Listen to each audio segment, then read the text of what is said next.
চাচা, আপনি কি তাদের পিতামাতার হক, বড়দের হক শেখাননি? না বাবা, আমি কি ওইসব জানি?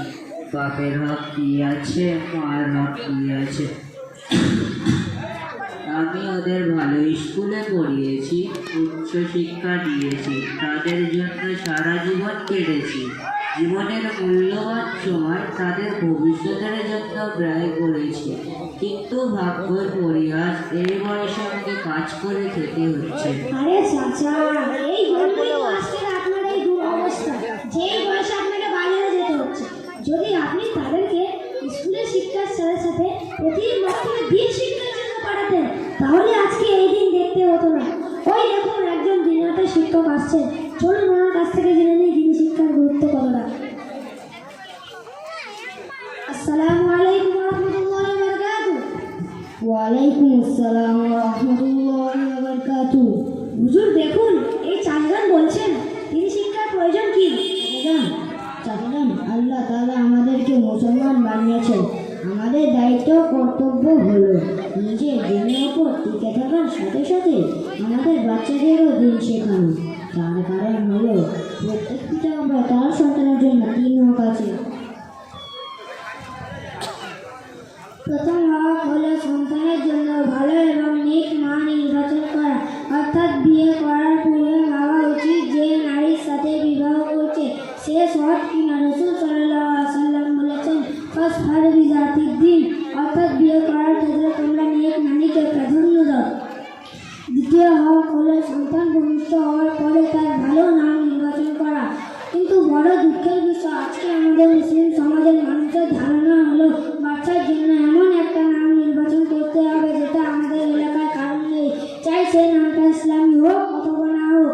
যেমন অনেকে নাম রাখে রাজ, রাজু, রাজি, সুরাজ ইত্যাদি, যদিও ওগুলো ইসলামিক নাম নয়। তৃতীয় হক হলো সন্তান বড় হওয়ার পরে তাকে দিন শেখানো। যদি কোনো বাচ্চাকে দিন শিক্ষা না দেওয়া হয় এবং সে শরীয়তের খেলাফ কোনো কাজ করে, অর্থাৎ কোনো গুনাহ করে, তাহলে তার গুনাহের ভাগীদার তার পিতাকে করা হবে এবং কিয়ামতের দিন পিতাকে জবাব দিতে হবে।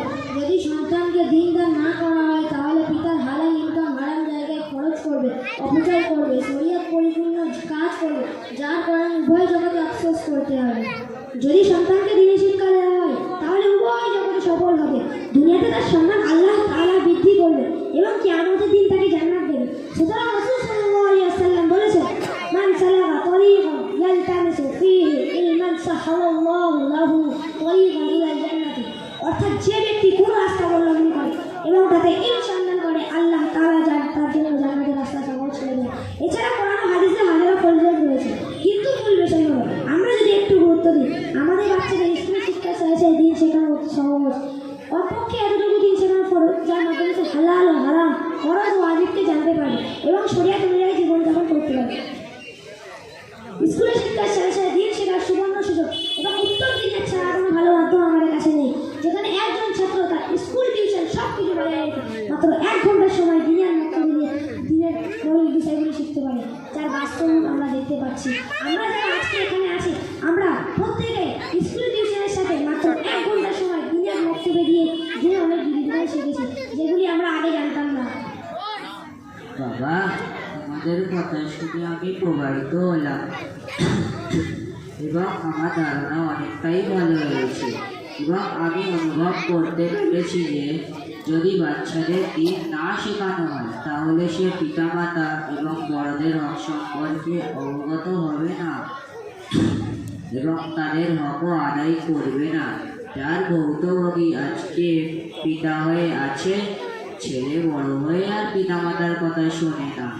যাই হোক, তোমরা দিনিয়াত মক্তবের মাধ্যমে আমাদের সমাজে অনেক বড় উপকার করেছো। ঠিক আছে, তোমাদের অনেক ধন্যবাদ। আসসালামু আলাইকুম।